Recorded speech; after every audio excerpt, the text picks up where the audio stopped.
स्वागत है दोस्तों आप सभी का आपके अपने YouTube चैनल सिजी ज्ञान पर।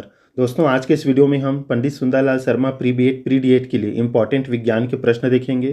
देखिए दोस्तों आपके सिलेबस में जो 20 प्रश्न हैं वो विज्ञान से पूछा जाता है। अगर आप विज्ञान सब्जेक्ट सिलेक्ट करते हैं तो 20 प्रश्न आपका विज्ञान का रहता है। अगर आप सामाजिक विज्ञान का चयन करते हैं तो 20 प्रश्न सामाजिक विज्ञान, या गणित का अगर आप चयन करते हैं तो गणित का 20 प्रश्न पूछा जाता है। ये आप चयन कर सकते हैं। तो अगर आप साइंस लेना चाहते हो तो ये वीडियो आपके लिए बहुत ही ज़्यादा इंपॉर्टेंट है, क्योंकि साइंस का प्रश्न जो है आपके एग्ज़ाम में पूछा जाता है और यही जो है आपका नंबर बढ़ाता है। तो ज़रूर वीडियो के अंत तक बने रहिएगा और चैनल पर नए होंगे तो चैनल को सब्सक्राइब कर दीजिएगा। देखिए संपूर्ण सिलेबस और नोटिफिकेशन के लिए हमारे प्लेलिस्ट पर जरूर जाइए। वहाँ पर हमने सिलेबस बताया है पंडित सुंदरलाल शर्मा प्री बीएड और प्री डीएड का, जो कि इम्पोर्टेंट है आपके लिए। स्टार्ट करते हैं। देखिए ये जो विज्ञान का प्रश्न है ये आपके विज्ञान प्रयोगशाला सहायक शिक्षक, साथ ही साथ प्रयोगशाला परिचारक और आपके प्री बीएड प्री डीएड के लिए भी इम्पोर्टेंट है। चलिए स्टार्ट करते हैं। पहला प्रश्न देखिए, परासरण मतलब ऑस्मोसिस निम्नलिखित में से किस माध्यम से होकर जल अणुओं के गुजरने की प्रक्रिया है? कोशिका भित्ति से होकर उच्च सांद्रता से निम्न सांद्रता की ओर, पूर्णतः पारगम्य झिल्ली होकर निम्न सांद्रता से उच्च सांद्रता की ओर, पूर्णतः पारगम्य झिल्ली से होकर उच्च सांद्रता से निम्न सांद्रता की ओर, या अर्ध पारगम्य झिल्ली से होकर उच्च सांद्रता से निम्न सांद्रता की ओर। तो देखिए परासरण होता क्या है दोस्तों, ये होता है अर्ध पारगम्य झिल्ली से होकर उच्च सांद्रता से निम्न सांद्रता की ओर प्रवाहित होता है जल के अणु। तो ऑप्शन डी राइट आंसर हो जाएगा। परासरण में उच्च सांद्रता से निम्न सांद्रता की ओर होता है। दूसरा प्रश्न देखिए, अधिक लवण वाले विलयन में एक कोशिका को रखने पर वह सिकुड़ जाती है क्योंकि लवणीय जल कोशिका में प्रवेश करता है, जल बाह्य परासरण द्वारा बाहर निकलता है, कोशिका द्रव्य विघटित हो जाता है, खनिज लवण कोशिका भित्ति को तोड़ देता है। तो देखिए अधिक लवण वाले विलयन में एक कोशिका को रखने पर वह सिकुड़ जाती है। इसका कारण है आपका जल बाह्य परासरण द्वारा बाहर निकल जाता है। ऑप्शन बी दोस्तों राइट आंसर हो जाएगा। देखिए दोस्तों अगर आप भी Pandit Sundarlal Sharma pre BEd pre DEd की तैयारी करना चाहते हैं तो इसका एक अलग से हमने प्लेलिस्ट बनाए हैं, जिसमें उस साल हमने जो है इसके लिए अलग से शिक्षण अभिरुचि अपलोड किया है। उसे भी जाकर देख लीजिएगा, प्लेलिस्ट में आपको मिल जाएगा, सभी महत्वपूर्ण हैं। यदि एक कोशिका आकार में न्यूनीकृत होती है जब यह एक विलयन में सब रख दी जाती है तो ऐसा विलयन क्या होता है? हाइपोटोनिक होता है, हाइपरटोनिक, आइसोटोनिक या संतृप्त? तो देखिए ये होता है दोस्तों hypertonic. Option B right answer हो जाएगा। चौथा प्रश्न है, एक कोशिका आयतन में बढ़ती है जब यह रखी जाती है समपराशरी विलयन में, अतिपराशरी विलयन में, अल्प पराशरी विलयन में, या इनमें से कोई नहीं? तो देखिए एक कोशिका आयतन में बढ़ती है जब यह रखी जाती है अल्प पराशरी विलयन में। ऑप्शन सी दोस्तों राइट आंसर रहेगा।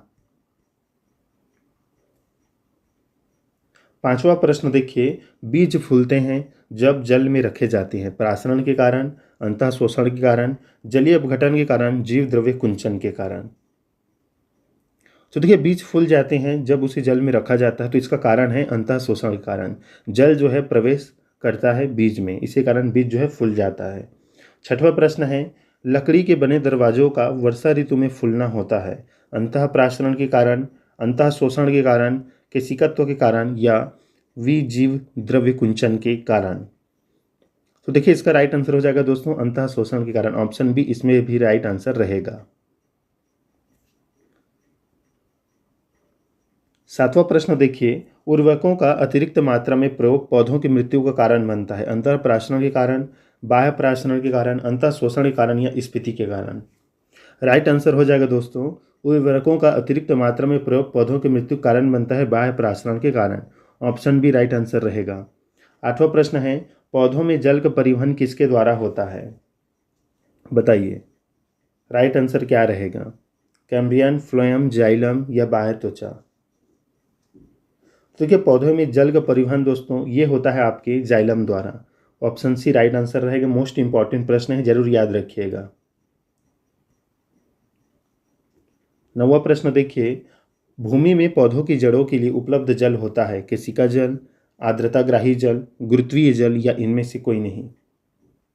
भूमि में पौधों की जड़ों के लिए उपलब्ध जल होता है तो देखिए ये होता है केशिका जल। ऑप्शन ए राइट आंसर हो जाएगा।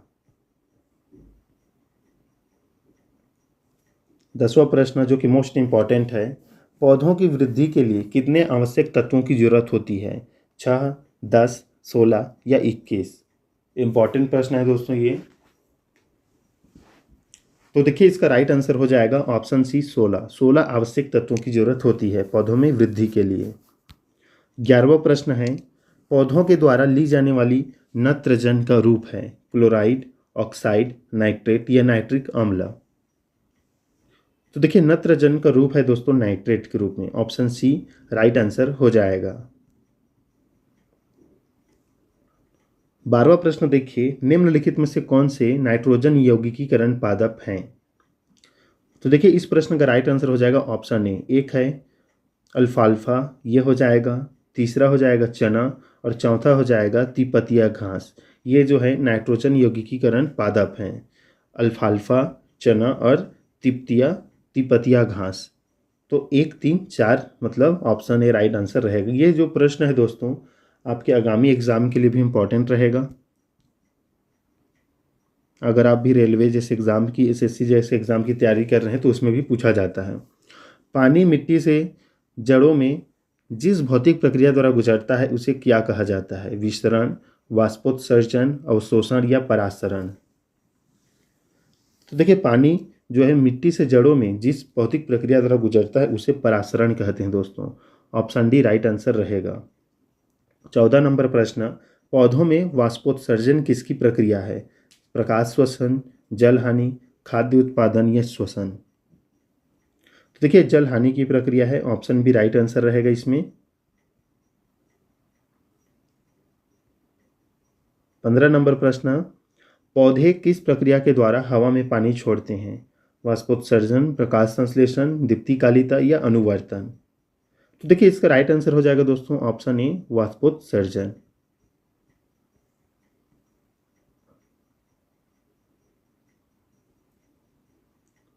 पादपों का निम्नलिखित में से कौन सा भाग कार्बन डाइऑक्साइड उद्ग्रहण करता है और वाष्पोत्सर्जन के कारण होने वाली जल हानि को सीमित करता है? अनुपन्न, परत, डंठल या रंध्र? बताइए दोस्तों, कार्बन डाइऑक्साइड का उद्ग्रहण करता है।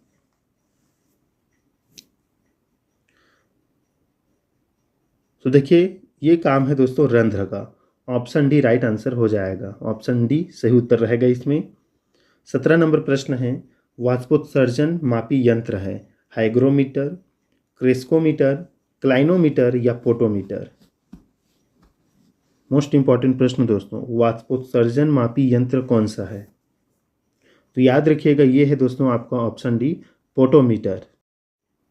देखिए दोस्तों अगला प्रश्न है 18 नंबर, पौधे में वाष्पोत्सर्जन की क्रिया किसमें होती है? जड़ में, तने में, पत्ती में या पूरे पौधे में? मोस्ट इंपॉर्टेंट प्रश्न है ये। तो देखिए इसका राइट आंसर हो जाएगा दोस्तों ऑप्शन डी, पूरे पौधे में जो है वाष्पोत्सर्जन की क्रिया होती है। 19 नंबर प्रश्न है, वह दशा जिसमें वाष्पोत्सर्जन अधिक तेजी से होगा वह है वायु का निम्न वेग, निम्न नमी व ऊंचा तापमान, उच्च नमी, भूमि में जल की अतिरिक्त मात्रा? तो देखिए इसका राइट आंसर हो जाएगा ऑप्शन बी, निम्न नमी व ऊंचा तापमान। याद रखिएगा। 20वां नंबर प्रश्न, पत्तियों के दो मुख्य कार्य होते हैं। बताइए दोस्तों इसका राइट आंसर क्या रहेगा? राइट आंसर जो है आप कमेंट कर दीजिएगा, बहुत ही आसान से इसका जवाब है। 21वां प्रश्न देखते हैं, एक स्वपोषी जीव को कार्बन और ऊर्जा आवश्यकताओं को खालिस्तान द्वारा पूरा किया जाता है। ग्लाइकोजिनेशन, जिनेशन, गमन, प्रकाश संश्लेषण, श्वसन? तो देखिए कार्बन और ऊर्जा आवश्यकताओं को प्रकाश संश्लेषण से पूरा किया जाता है। ऑप्शन सी राइट आंसर रहेगा।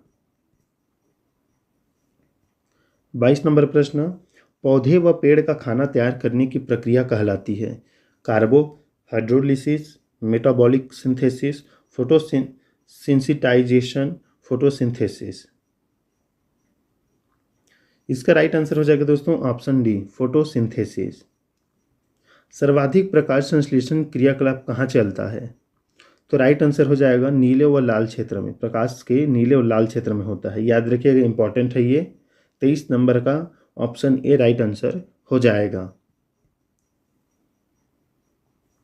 24 नंबर प्रश्न देखिए, निम्न में से कौन सा ऊर्जा रूपांतरण प्रकाश संश्लेषण नामक प्रक्रिया में होता है?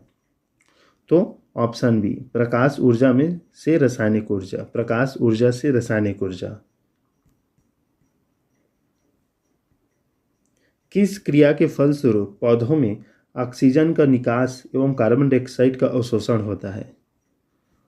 तो ये हमें पता है दोस्तों, प्रकाश संश्लेषण में जो है ऑक्सीजन को बाहर निकाला जाता है और कार्बन डाइऑक्साइड को लिया जाता है पौधों द्वारा। तो ऑप्शन ए राइट आंसर रहेगा।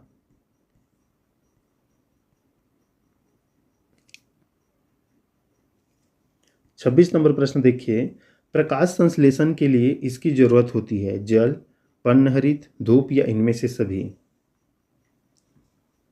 तो देखिए, प्रकाश संश्लेषण के लिए जल की भी आवश्यकता होती है, क्लोरोफिल के भी और धूप के भी। ऑप्शन डी राइट आंसर हो जाएगा। प्रकाश संश्लेषण की क्रिया में क्या बाहर निकलता है, बताइए दोस्तों। तो देखिए, हमें पता है ऑक्सीजन बाहर निकलता है। ऑप्शन सी राइट आंसर हो जाएगा।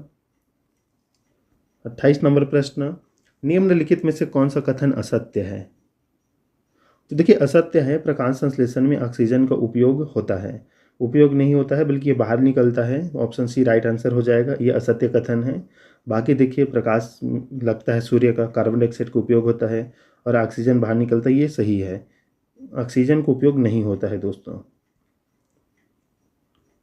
प्रकाश संश्लेषण की प्रक्रिया का प्रथम चरण होता है, मोस्ट इंपॉर्टेंट प्रश्न। तो देखिए, सूर्य के प्रकाश द्वारा क्लोरोफिल का उत्तेजन। ऑप्शन बी इसमें राइट आंसर रहेगा। मोस्ट इंपॉर्टेंट प्रश्न है ये। प्रकाश संश्लेषण की दर सबसे अधिक होती है कौन से रंग में दोस्तों? तो याद रखिएगा, लाल रंग के प्रकाश में। ऑप्शन डी राइट आंसर हो जाएगा। इसमें जो है प्रकाश संश्लेषण की दर सबसे अधिक होती है। प्रकाश संश्लेषण की दर सबसे कम किस में होती है? ये भी मोस्ट इंपॉर्टेंट प्रश्न है। तो सबसे कम होता है दोस्तों बैगनी रंग के प्रकाश क्षेत्र में या प्रकाश में। ऑप्शन सी राइट आंसर हो जाएगा। तो दोस्तों, ये थे इंपॉर्टेंट 31 प्रश्न आपके साइंस से संबंधित, जो कि सभी प्रकार के एग्जाम के लिए इम्पॉर्टेंट है, लेकिन खासकर ये आपके पंडित सुंदरलाल शर्मा के प्री बीएड और प्री डीएड के लिए इम्पॉर्टेंट है। इसके बाद भी हम साइंस का वीडियो लाएंगे, उसे ज़रूर देखिएगा। ये पहला भाग है। आज ही हम जो है दूसरा भाग भी अपलोड करेंगे। जस्ट इसके बाद जो वीडियो आएगा उसे भी आप ज़रूर देखिएगा। मिलते हैं नेक्स्ट वीडियो में, तब तक के लिए धन्यवाद।